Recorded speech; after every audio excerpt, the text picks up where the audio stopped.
Born Berlin Edmund, the YouTuber known today as Berleezy, came from nothing but created something even greater than he ever could be. Ladies and gentlemen, this is the story of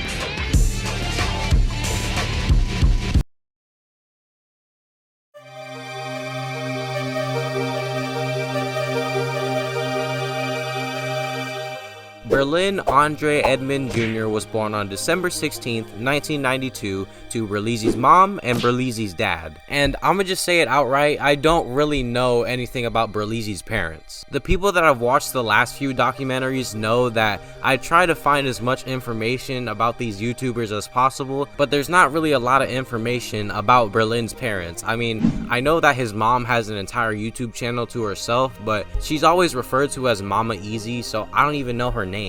But luckily, in this case, the only thing you need to know about Berlin's parents is that his mom was like the Christian Terminator, apparently, or at least that's what he makes her out to be in his story times.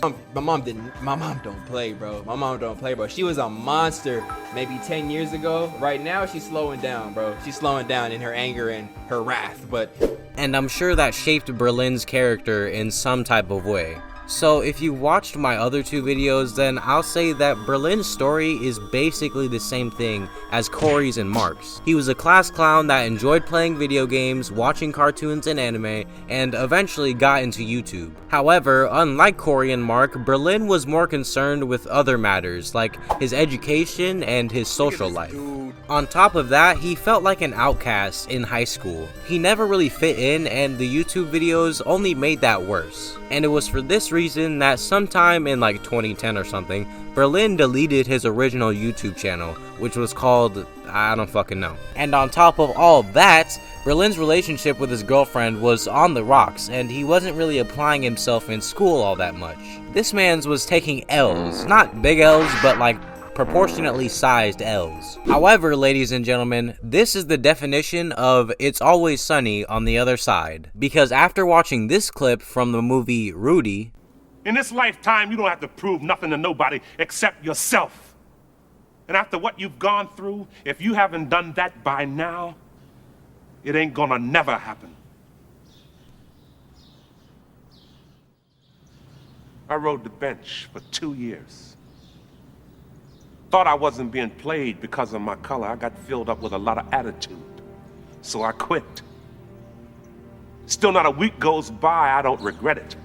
And I guarantee a week won't go by in your life you won't regret walking out, letting them get the best of you.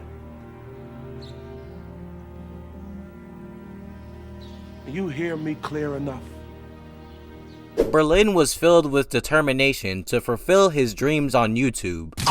That's right, people, because of this single clip, the greatest organization on YouTube was created. And more importantly, on September 11th, 2012, one of my favorite YouTubers was set on his path to spread happiness and laughter on the internet. And from that day forward, on YouTube, he would go under the name of Berleezy.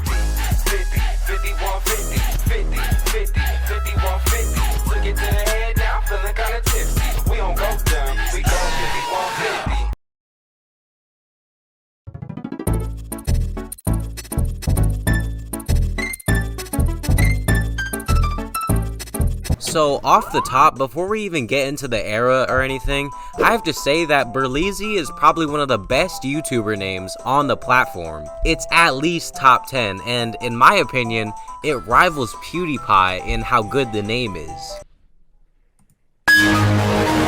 Berleezy. Berleezy. Berleezy! 100K subscribers, bitch! That name is just so fresh and so clean. Like, I don't know if y'all know this, but it's very hard to make a good YouTuber name. Because Berleezy is not only something that nobody has came up with, but it also isn't just your name plus a cooler name that you don't have, or an acronym that nobody tells you with numbers at the end. It's Berleezy. It's the perfect combination between Berlin's name and a word that doesn't exist, but you know what it means though. And let me just say that EEZY is top 10 words that don't exist, but people say them. I mean, seriously, that shit is so applicable in so many different situations. There's literally an acronym for women in the EEZY Gang community, and it's called EGG, and it means EEZY Gang Girls. I can't even anymore. But anyways, during this time from about 2012 to 2016, Berlin lived in his mom's house before he lived in his grandma's garage. If I had to sum up these early days of his channel, I would say that he was just being himself. In fact, one of the main rules of his YouTube career is not to be a people pleaser and to do what he likes to do without people telling him what to do. Nah, I don't want to hear shit from y'all. And this is partially the reason why he had no upload schedule, sometimes even taking year-long breaks away from YouTube to focus on his education and his life in general. But unlike how he did in the past, he never quit. Around this time, the channel was a mixture of skits, vlogs, the occasional gaming video, and exposed videos. What? Yeah, this era is actually where the exposed videos come from. Welcome back to another installment of Exposed. This is round number 4, baby. We growing. Contrary to popular belief, or what I used to think before I made this video, Berlin didn't just post his first exposed video and go viral. It actually took him 3 years to do that. 3 years of hard work, 7 exposed videos, and really just a Twitter post to make the big dream happen. But for now, I'll refrain from talking about what I think of the exposed videos because that's what the next section is for, and for now I'll say that the exposed series was a series of videos where Berlin roasted cartoons in a comedic way, and he was very loud in these videos, often screaming and yelling. And the least y'all could do is throw a fucking apple in that shit. A fucking naranja. Now she don't even have human friends, but she's supposed to be teaching me some shit. But that's all I have to say about them for now, but let's move on to a topic that doesn't really matter, but I thought it was very interesting. So after doing 3 videos on these 3 black people, I have found that around the same time, all 3 of these dudes, Corey, Berlin, and Mark, have made a video praising GTA 5, or at least playing it. Like, I know that YouTubers play the same game like a lot, but it's fascinating to me how all 3 of these dudes took the opportunity to praise this game when it came out. And RDC didn't even do gaming videos at the time, so that just shows how big of an impact that GTA had and how good it really was. And you know, I still haven't played it. You need to leave! I think my favorite video in this era is Community College Pissed Me Off. This video isn't really funny by today's standards, but it's overall entertaining. That's another thing I should mention too. Berlin's on-camera personality is so good, and that's why a lot of people subscribe to him. He's entertaining on every set. It doesn't really matter if he's alone, with friends, or in public. Even if he does something by accident, he's still funny. She said, "You want this treat bad?" And I said, "I love treats." She said, "Well then get up and go earn it." I'm like, ah! Whoa! Shit. Woo! It's a good thing I'm wearing pants today. Hello, that could have been career ending. That could have been YouTube suicide. That really could have been YouTube suicide. Berleezy exposed. Also, it's important to mention that Berlin wasn't a complete social outcast. He still had a tight group of friends after he left high school like many other people. And the 3 friends that reoccurred in Berlin's videos many times were Joe, LJ, and Mo. And there's not much else to say about them except for that Joe will be important later. But anyways, last but not least, we have the roasts, and I'm not talking about exposed or anything, but the real fans know what I'm referring to. Now, just by looking at Berlin, we can see that he has a classic case of long head-ass syndrome. This is when the user's hairline is so far gone and their head is so big that it creates an unfortunate event.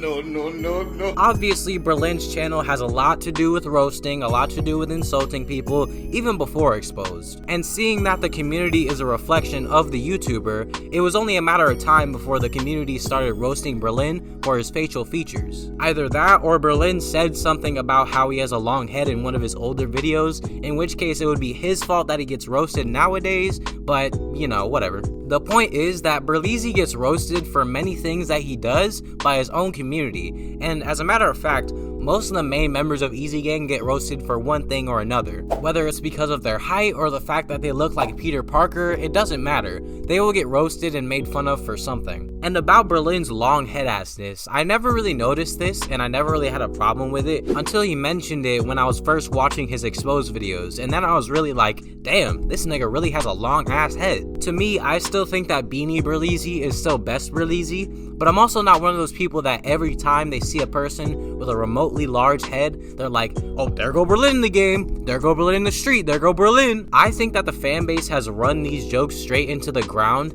and the there go Berlin line specifically was only funny the first few times I heard Berlin say it. But nobody cares about my little rant, so let's just move on to the final topic of this section. Berlin's sub count before the end of 2015, before Exposed blew him up, was about 300. Keep this number in mind as it will be important in the next section, and you already know what the next section is going to be. I've been hinting at it the entire time.